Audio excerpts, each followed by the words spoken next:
Hello and welcome to Fresh Perspectives. My name is Gail, and my guest today is Paul Leone, who probably some of you are aware of because you maybe read his books. And he is here today to talk with me about the Underground Railroad, which is a really interesting historical topic. Thank you for agreeing to appear on Fresh Perspectives today. Well, thanks for inviting me, Gail. Oh, you're welcome. It's a subject that's always fascinated me, and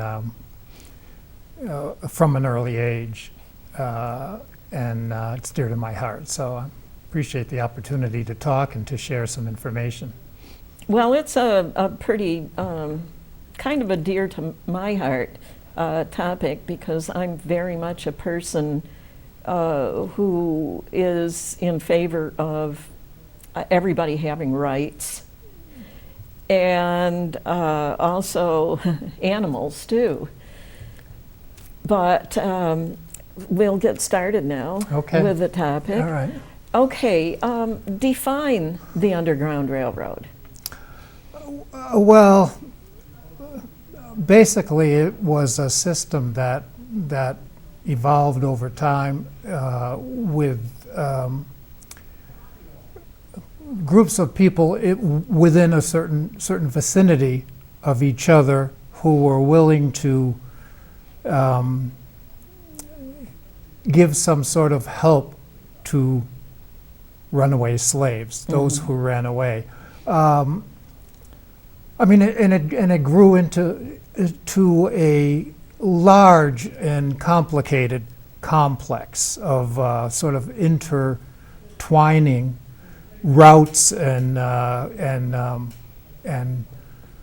agents all over the country, north, south as well as north. Not so much in the south, but in the north. Across pretty much the entire, at least from the east to beyond the Mississippi River, well out into Missouri, Kansas, that area, and routes would just establish once runaways would appear and show up at one or another place where they might get some help. And if a family or a group were willing to help a runaway, that group or that family probably would be willing to help the next runaway, and then over time, in a certain vicinity, those who were willing to help runaways would get to know each other and be able to pass on in a physical way, pass the runaways or run away from one place to the next, and in steps to try and get that runaway to a place of safety, particularly to Canada, but not necessarily to Canada. There were many places in this country where runaways felt safe, at least for a certain amount of time. Yeah, just think of it kind of is amazing, really, just the organizational skills it would take to work this out. It didn't happen very quickly. Think how much easier it would have been with the technology we have today. Oh yeah, it happened over couple hundred years anyways. I mean, George Washington had slaves, and George Washington was quoted as having said at least at one point about how difficult it is for him to retrieve his runaways, and how the Quakers, the Quaker religion was very, very instrumental in helping runaways, and he sort of blamed or sort of pointed the finger at the Quakers for having helped his whatever runaways he had to escape and never be found again. Well, so they really were believed in human rights. Oh yeah. The Quakers were big in the Underground Railroad, surely. I mean, really, how did these people who, you know, kidnapping people from their own country, Africa or wherever it was, and whatever gave them the idea that that was okay to kidnap people and bring them here and force them to do their work? Oh my I mean, gosh. the whole history of slavery in this country, I mean, all over the world, but in this country, I mean, people are oppressed all over the world and have been and continue to be. But the history of slavery in this country is what I've, you know, devoted myself, my individual studies and researches on, is creepy, and it makes you one shudder. It makes me shudder. If you look at the literature, you will find that there was at least a professed belief, and I think probably a conviction among the slave aristocracy that the two races, or if you call the black race and the white race two separate races, that divine providence in all its benevolence, we thank divine providence for having instituted the two separate races. The one race, which was capable of appreciating culture, the fine things in life, you know, the sophistication. That race having then this separate race, this black race, not capable of any intellectual or real intellectual content within themselves, or any sophistication or any appreciation of culture. That race was created by divine, the divine creator, to be available to the white race to take care of those things the white race didn't want to have to bother themselves with. Like all of That's this, what that was a belief. All this work they That's didn't want that's to a have belief. to do I can't, you know, themselves. I can't believe that one would. Yeah, I know. And I mean, preachers, religious people would promote that sort of stuff. It just makes me wonder, you know. Yeah. Now, about the origins of the Underground Railroad. Okay. Well, of course, it evolved from sort of catch as catch can to become a more established with particular routes when folks began to meet and combine with others in their own vicinity to aid these runaways. Particular routes would become established, and often, always there would be main routes that one could actually map using whatever literature has been available. But then there would also be Eber Pettit, who was instrumental in New York, whom my book is about, would describe the main routes as well as what he called lateral routes. Oh, okay. So, for instance, if agents were apprehensive, worried about the owners or hired bounty hunters after their runaway slaves, and Eber Pettit would call them hot on the trail, and it might be dangerous to go from one place to the next, the regular route, that there would be alternate, agents off the regular path that one might move the runaways to. But it established over time, and I think that Pettit describes what he calls the first mention of the term Underground Railroad.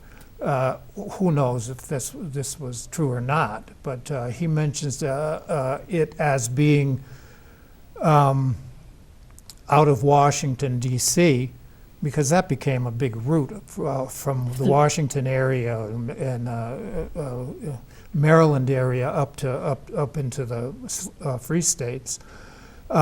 He describes it as having been haphazardly described in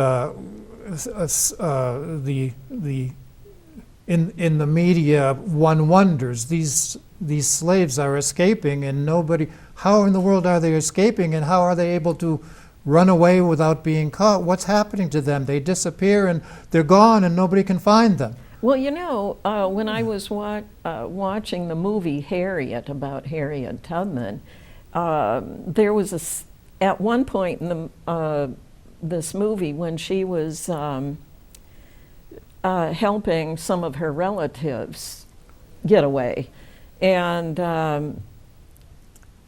there was a couple of bounty hunters out to find them.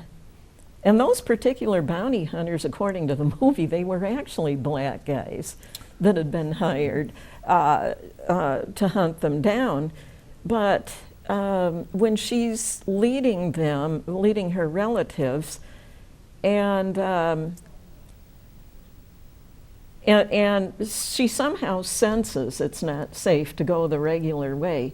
So she made them wade across this big wide stream that was up to their chests in water. They didn't want to, and she said, no, we have to go this way. And so that's how they got away. And the people, those two men who had been hired to find them, then they were in trouble for letting them get away. Oh, yeah. So. Yeah. Well, I mean, that was part of the whole history of slavery, that that there would be slaves who would be in charge of the other slaves on say on a plantation. These would be slaves who had exhibited or somehow displayed to their owners that they had some capabilities, and they could be trusted to be in charge. For instance, on a plantation where you have field workers, and there needed to be overseers of those field workers to supervise the work, and some would be black, would be slaves, and that would be a position of trust and superiority over the regular field workers, and it would be when a owner, say, was speaking to a slave that he says, I'm going to make you the overseer, and that would be, the slave would say, whoa, that's a position of responsibility, and I must be a responsible person. There were blacks who were overseers. I would say that the most of them were certainly whites. I don't know for a fact, but I would certainly say that there would be whites. That was one instance anyway. Yeah. Yeah.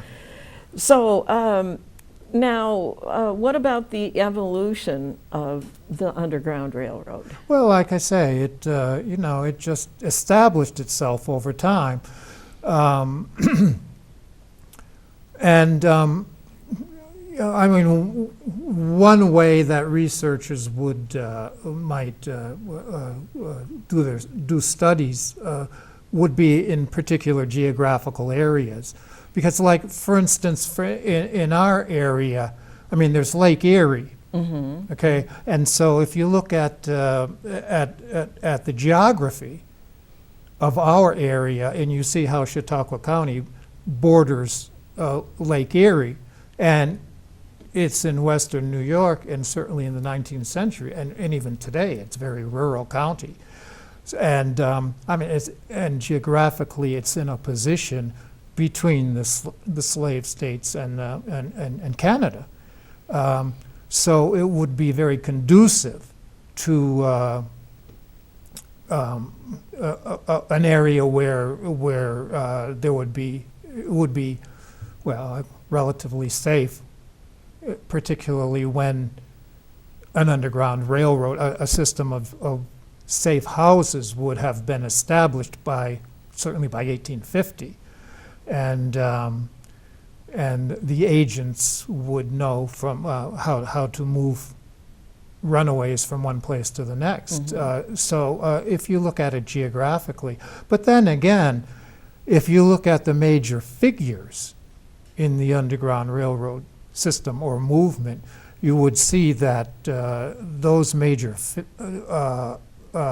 figures would know each other over large geographical spaces, and have communications with each other, and would send information say from Philadelphia to Buffalo, send information that someone is coming along the line and be aware that they're coming. And as the years went on, I mean, these abolitionists got more and more adept at making the system work. So it's just a fascinating sort of a subject. Yeah. And, I mean, like today, you can even you can sort of analogize it to what may be happening here, or what is likely to be happening here in our country today with abortion. Oh. You see now, you see now, because in those states that are outlawing, sort of outlawing abortion, there are those who are willing to help women who are seeking abortions to move from that state to another state, which is analogous to, in my mind. Well, you know, technically, I have a problem with the idea of rights that people have had for many, many years being taken away from them. You know, I mean. Yeah. Yeah. Well, I mean, for me, when trying to understand and educate myself on the workings of the Underground Railroad and the figures in the Underground Railroad, it always starts with me with trying to educate myself on the whole system of slavery first. Now, what would motivate a slave to run away? Because running away would put that slave in a lot of danger. What would be the motivation, or what, on the other hand, what would be the motivation for one to say, no, I'm not going to run away because I got it okay here, you know, I know what the consequences would be if I run away and get caught. And there's a very, very, very likely possibility that a runaway would be caught, because if you try and put your imagination to somebody running away and understanding that there would be a search. You know, if slave owners, slaves ran away, that owner would want to know if he could find them, and the search would go out, and immediately after the slave was missing, the slave was likely to be in the vicinity, not far away. And if so they the noticed it right away. So the search would be undertaken quickly, and on the other hand, runaways might get off into the woods somewhere, try and hide, and then find themselves without food or water and in desperate situations and just turn around and go back. So it wasn't as if that all of the runaways would throw caution to the wind and come what may, take off. Well, you know, it's my understanding from what I've heard about Harriet Tubman that when her owner was beating her, one time it caused a brain injury, I think it was, and she would have always had epileptic seizures from time to time after that. Yeah, from what I know about Harriet Tubman, she was a very religious woman, and she had this, like what you say, she attributed it to physical injury, but the injury was, at least in my understanding from what I've read about her and her history, that there was another slave among her ownership who was being reprimanded for one reason or another by either overseer or owner, probably the overseer. And this man picked up a heavy piece of metal and was wanting to throw it at this slave. And Harriet Tubman stepped in between, and she was struck by that piece of metal. Oh, is that how it happened? This is my understanding. Okay. Yeah, and from that time, she had been affected physically by that injury for the rest of her life. So you've already mentioned how widespread this was nationally, but some of the roots actually came through Chautauqua County. Oh yeah.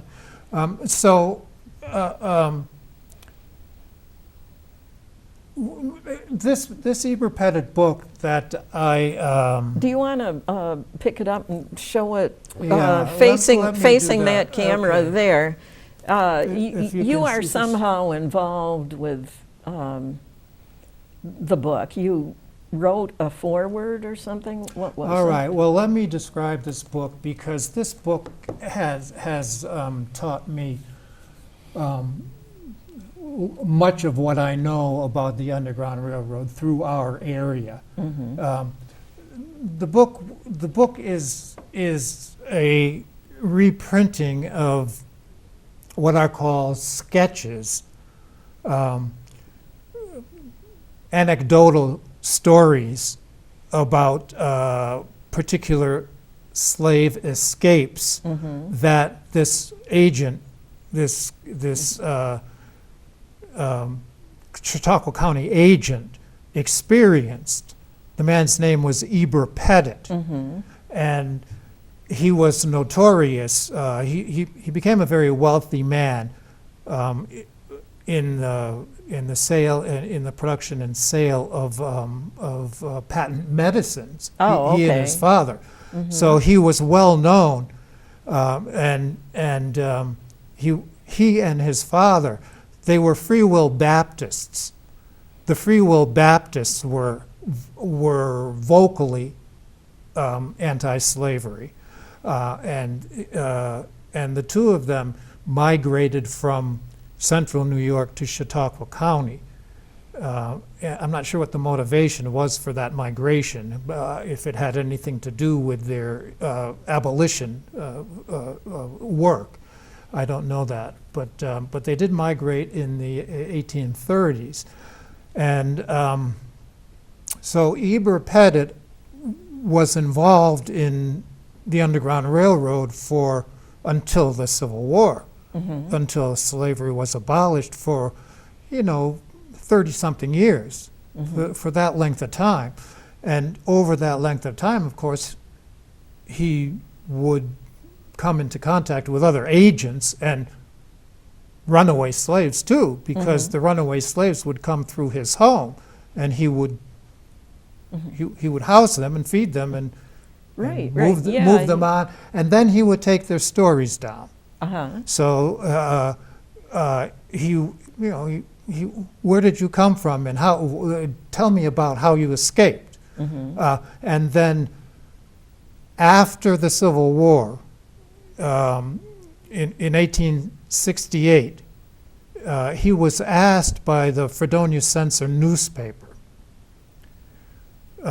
to contribute his recollections of his experiences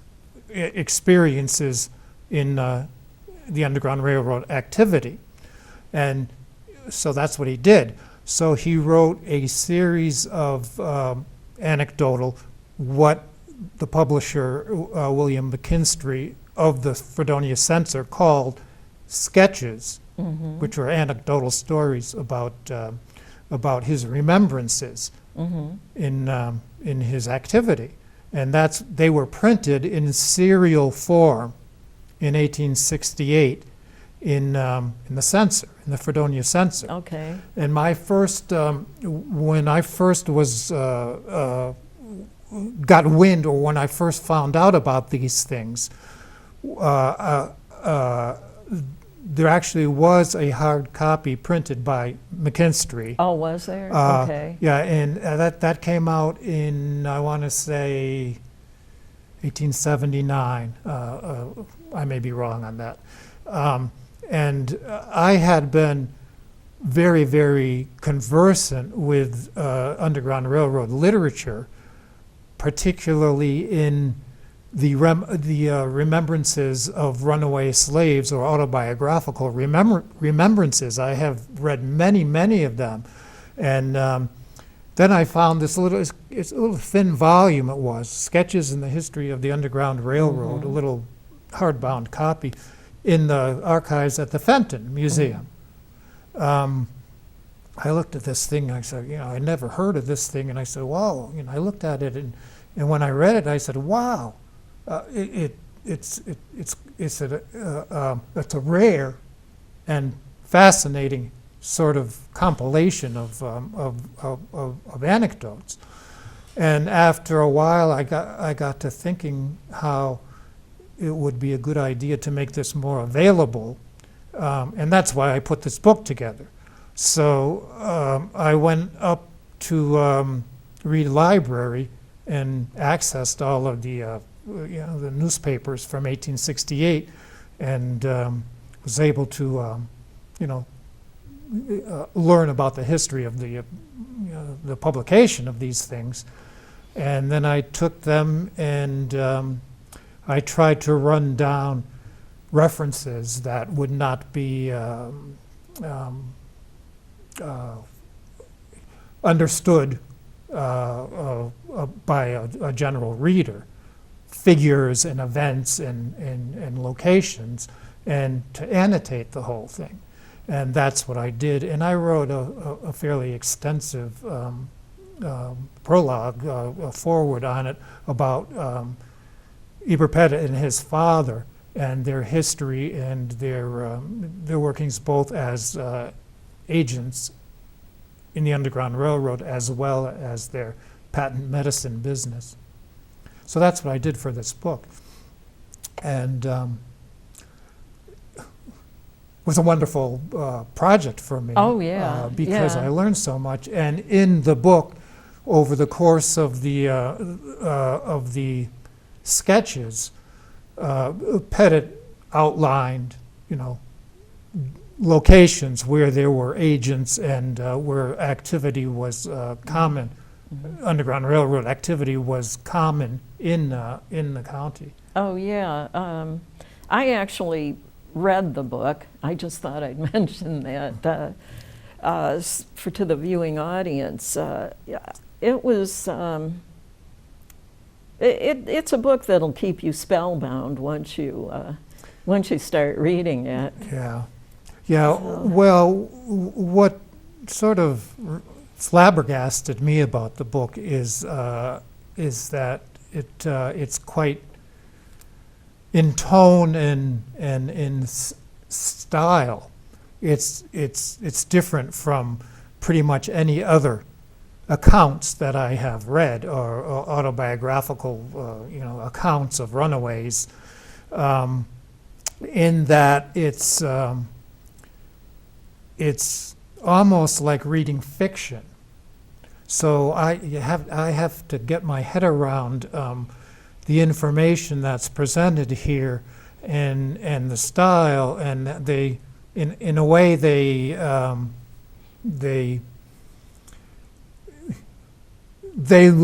always led me to wonder how reliable the information in the book is, because Pettit would put words in his characters' mouths, and he wrote basically from remembrance. So you have to understand that he's writing from remembrance over years, many years of time, and so there is that sort of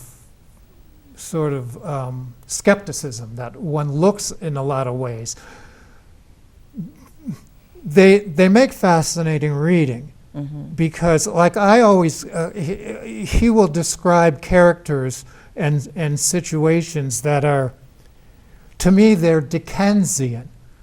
They're like Charles Dickens characters. They're sort of larger than life and sort of very, very colorful sort of characters.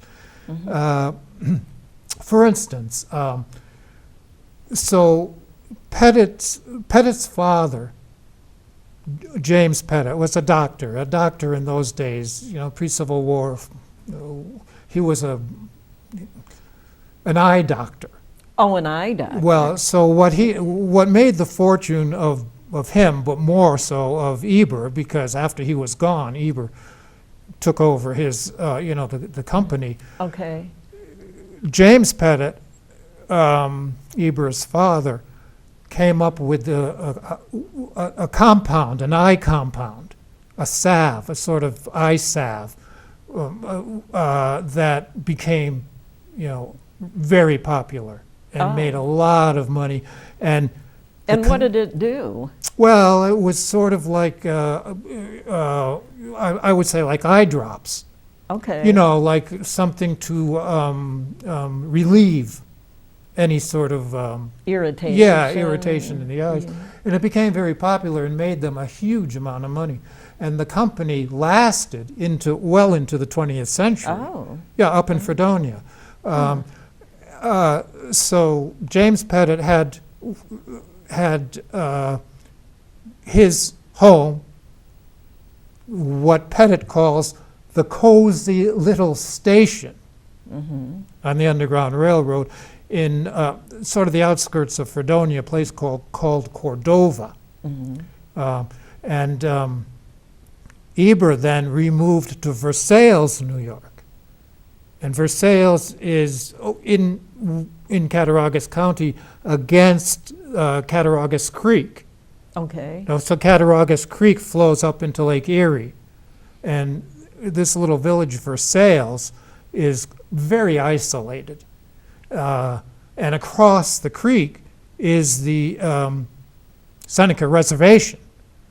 So, it's very rural and very isolated. And what they were doing what Eber was doing out there was growing and producing the herbs and whatever was necessary for these patent medicines. And at the same time, running his Underground Railroad station.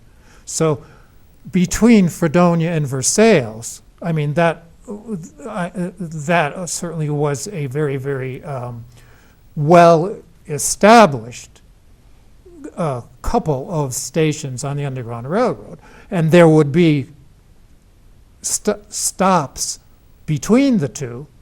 And so Pettit would, he, in his introduction to these sketches, he said clearly he wasn't going to reveal the names of different agents, but he didn't hold to that.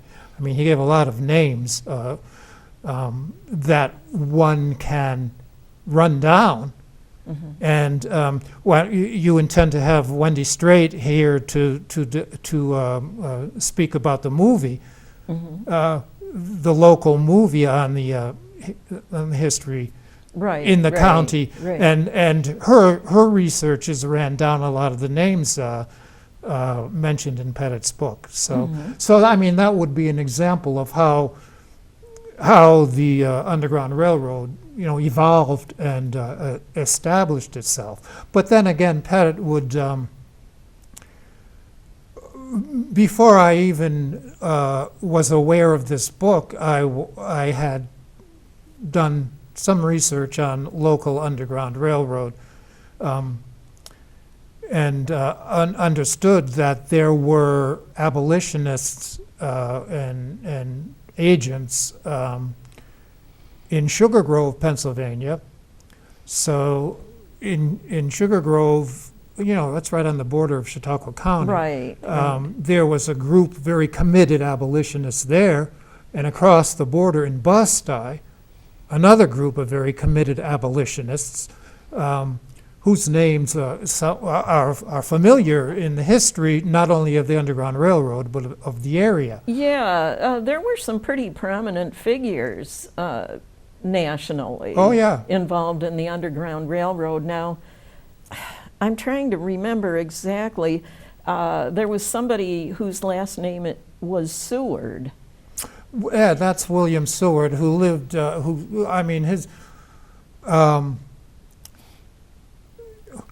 he was in Lincoln's administration. I mean, he was a very, very important, prominent political figure, and committed abolitionist. Right, So, right. and I believe it was he who sold the property, the land, to Harriet Tubman. Oh, yeah. in Auburn, New York. Right. That was where her home later in life was. Right. And it was Seward who sold her that land. Yeah. Yeah. Yeah, but there are, if you look at the major figures in the Underground Railroad, I'm talking about Frederick Douglass.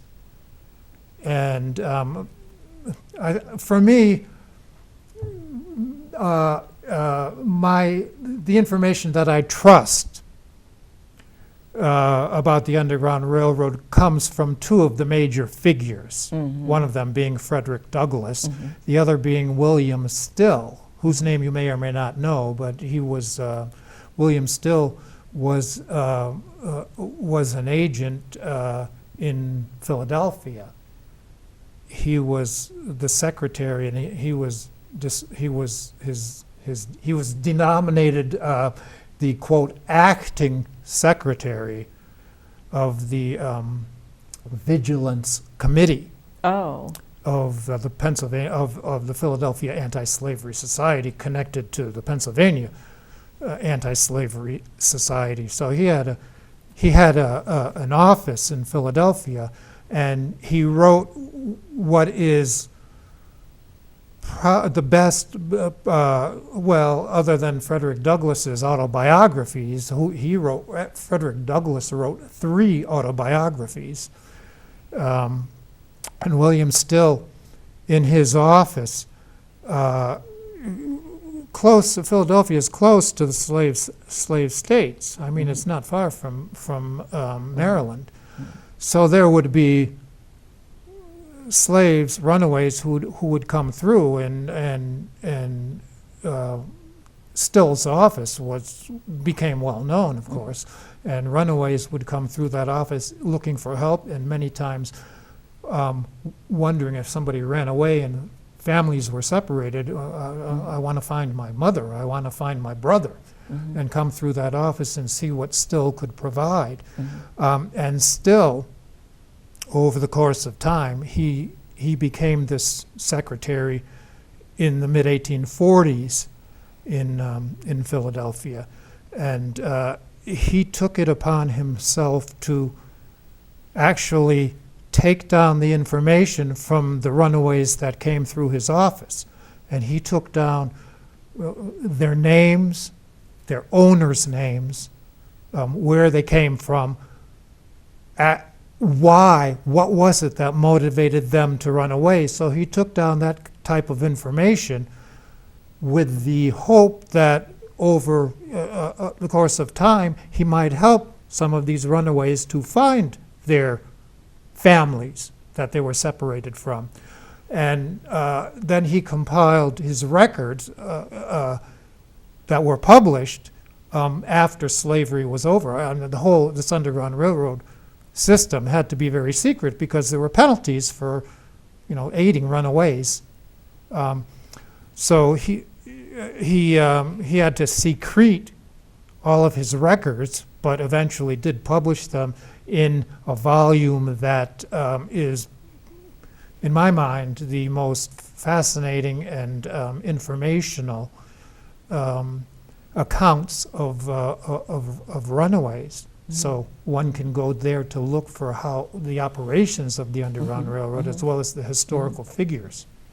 One thing that I find really fascinating about the Underground Railroad were the people that were known as conductors, and how they would go and risk their own freedom and lives to steal. That's quite interesting. To steal other slaves, quite often, from what I've heard, out from under the noses of practically of their owners. They'd be out working in the field and a conductor would come along and say, I know the route how to get, out of here, and have groups of people follow them. And it just makes my imagination go wild.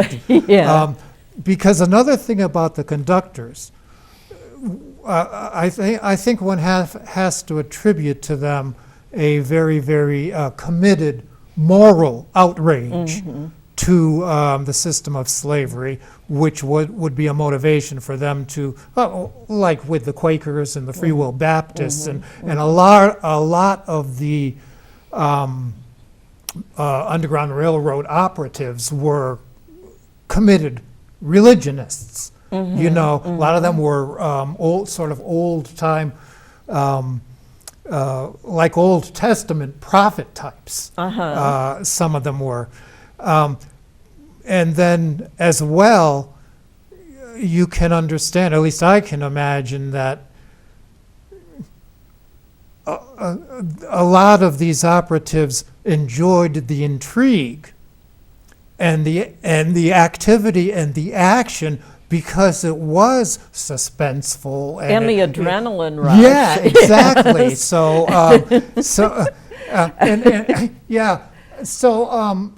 Here's an example of one of Pettit's accounts. He writes one of his sketches about this runaway whose name was Tom Stowe.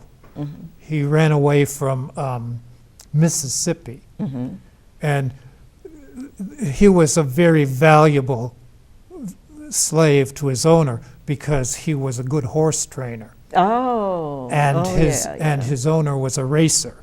So his owner had a lot of money, a big plantation owner, and went every year went on a circuit of racetracks where he could race his horses and bring along his trainer, Tom Stowe, with him to take care of the horses. Incidentally, the slaves oftentimes were given the names of their owners. I suspected that because they have not a lot of black people have names that are not last names that are not African names, but there'll be often the slaves would be identified as, all right, the name of the owner is Stowe, and his slave's name is Tom, and the slave would be known as Stowe's Tom. Stowe's Tom. Tom. Not Tom Stowe. Yeah. Stowe's Tom. Yeah, and another one, a very, very prominent agent and abolitionist, a man by the name of Jermaine Logan. his owner's name was Logue, Logue, Oh. and he ran away, and he decided no, he didn't want to be known by his owner's name, so he added the N to his name, became Jermaine Logan, and was very prominent in Syracuse, sort of the head of the Underground Railroad community and abolitionists in Syracuse, which became a very, very sort of safe spot where a large number of runaway slaves settled there, and within a large community like that, there was some safety. But in any case, in this sketch about Tom Stowe running away, he would go with his owner on this route up through Mississippi. I mean, they go to Louisville to race. They'd go to Morgantown, West Virginia to race, spots in between. And over the course of time, Tom would become acquainted with the different merchants and different folks in these different stops that they made. And so it was in West Virginia where he would go to buy feed and whatever he needed for the horses to this merchant. And at one point, the merchant suggested to him that, okay, you're very close to the Pennsylvania line, and that's a free state. And, you could very easily abscond. And now, if you put yourself in the mind of this man Tom, or any runaway, that runaway has to be considering, all right, what if I did? Now, what if this man who's telling me, I can run away, what if he's going to set me up? Because there'll be reward offered for me. And then I run away, and he helps, the owner retrieve me and claims the reward. Well, you might be doing that. And then, I got a pretty good job here. I love these horses. My job's pretty good. So you gotta, you go through the mindset of this person making that decision. But he does make the decision, and off he goes. And by himself, okay, he's told, the merchant in West Virginia tells him to follow this path, and he will come to maybe the Allegheny River, follow the Allegheny River, and it will take him to the free states. So he's off on his own, sort of following the North Star, heading north until it's not long before he is exposed, or he is seen or taken in hand by somebody on the Underground Railroad, at which point he's much safer, and he's delivered from one station to the next until he lands in Eber Pettit's station, and Eber Pettit takes his story down, and Eber Pettit moves him on to Buffalo, across to Canada. But it wasn't unusual for a runaway who had made it to Canada to come back into the States. That wasn't unusual. They'd come back and they'd find jobs. Eber Pettit would sometimes give work to the runaways under his care for a time, and actually help them to get some sort of education. So, I mean, that Eber Pettit, in a way, is in my estimation, he was a admirable man, but he was also a very opinionated man, and sort of condescending. And you will see when you look at this movie, I think I don't know if they were, I never had the impression that those who put the movie together had as strongly as they do about the condescension, the patronizing that Eber had towards his subjects, his slaves. So. He was sympathetic, and yet they were beneath him? He was definitely You know? admirable in his work because he was committed in his work. But I don't want to belabor the point. But I think that one reading the sketches here, one would especially if it's mentioned. I mean, if it's mentioned through me and through the this movie, one would probably see that in these sketches. So if one understands the route between, like for instance with Tom Stowe, he makes it to Franklin, Pennsylvania. Okay. All right, which is not far from Sugar Grove, and from Franklin, he's in the care of agents at that point, and he's brought to Sugar Grove and up through New York and across to Canada, but he did come back. So there's pretty good documentation about the workings and the figures in the Underground Railroad in Jamestown. And so Jamestown, New York. Yeah, because I mean, from Bustye to Jamestown is the next stop. Would be the next stop. And there are figures, two prominent figures in the Jamestown history. A man by the name of Silas Sherman, a white man, came to Jamestown in the early days, I'm saying like 1813 in Jamestown. The first house in Jamestown was built in 1811. So he's here very early. He's a leather worker. And he's got his home and his business down 3rd Street in Jamestown, downtown Jamestown. And committed abolitionist. And from the local histories of Chautauqua County and of Jamestown, it's mentioned that he was understood to be, quote, a violent abolitionist. And many people in those early days, of course, the abolitionists were nefarious figures. They were figures to be, abhorred. But he abhorred for being nice people. They were denigrated in a lot of ways. There's that word, denigration. So he and then there was a free black woman who lived on 7th Street in Jamestown. Now, I always, I like to use my imagination when I'm trying to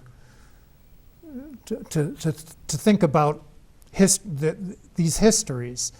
So, like, say by 1850, so Jamestown has been a little logging camp, 1810, 1811, that's what it is. It's a logging camp. And in those 40 years, it grows up to be a village, and it grows up to, it's attracting settlers. But by that time, the boundaries of the village, it's not even a village yet, end at, say, where Brooklyn Square is. The Chautauqua River runs through, and the Chautauqua River is used in the transport of logs.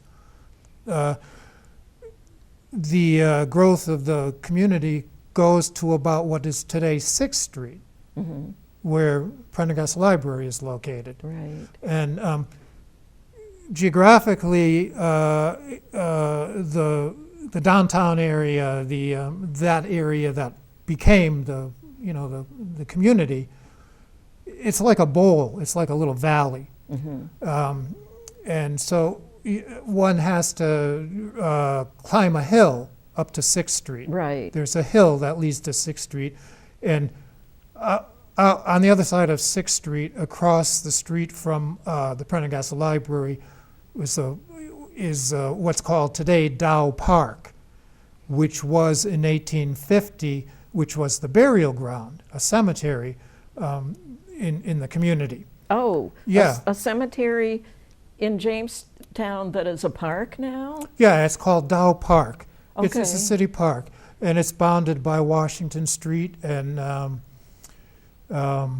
Spring and 6th and 7th. So it's a major city block. But it was until 1859. 1859, the cemetery was moved to Lakeview Cemetery, where it Okay, is now. so they moved all of the bodies. Well, yeah, they made an attempt, I suppose. Oh, you think there might still be bodies Well, I don't buried see how there? they could possibly. I mean, in my imagination, that cemetery was composed of wooden as well as stone markers. Uh-huh. And I know that because I live on Lakeview Avenue in Jamestown, and I spend a lot of time in the Lakeview Cemetery.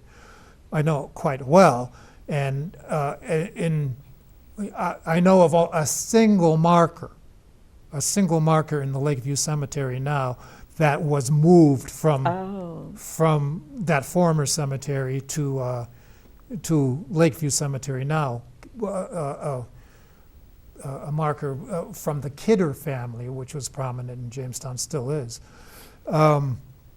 So if one can imagine, the runaways, if they're coming through Jamestown, they're coming up through Sugar Grove, through Bustye, and through Jamestown, and either stopping at Silas Sherman's place or Catherine Harris's place, Catherine Harris, who lived on 7th Street, just north of the cemetery.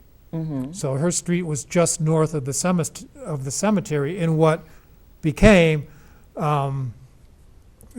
described as Africa or Little Africa in the Jamestown community, because that's where black folks would settle. Okay. So in sort of the documentation, one would talk about it would be mentioned that these runaways were coming up over the hill. Oh, okay. And that would mean coming through the village and climbing the hill, and then maybe entering the cemetery, because it would be very dark. I mean, there were no electric lights, of course, in those days. Right. And this outside the city would be very dark at night. And so, in my mind, there's a whole lot of intrigue and a whole lot of suspense going there, because one would expect that there may be bounty hunters, slave catchers coming through too. And Catherine Harris, this was some of the other documentation that I think is legitimate documentation.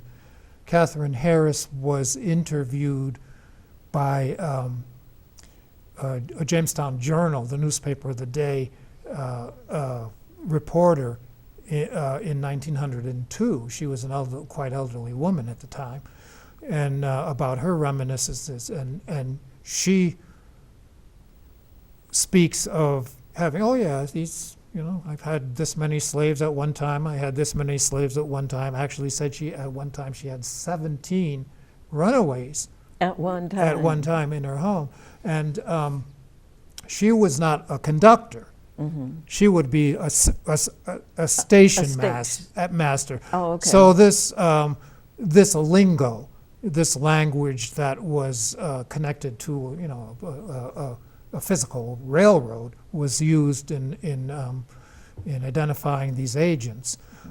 Silas Sherman would be a station master as well as a conductor, because he would show up either he would carry runaways under his charge from Jamestown, and the next stop along the way, at least as described by Pettit, would be like in Ellington, New York.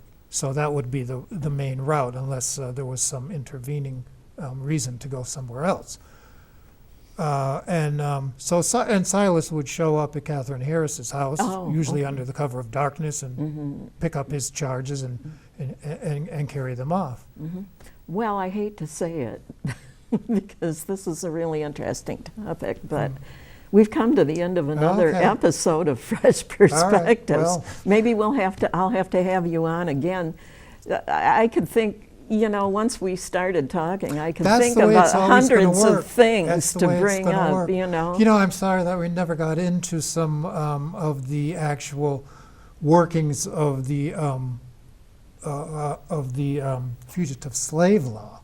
Oh, yeah, yeah. From 1850, we never got into that Oh, because yeah. once that was, you know, law of the land, the activity on the Underground Railroad became a bigger thing, a huge thing, because of the penalties involved. Well, thank So- you again for appearing today. All right. Well, I get long-winded And sometimes. I'll see those of you in the viewing audience on the next when we do the next episode.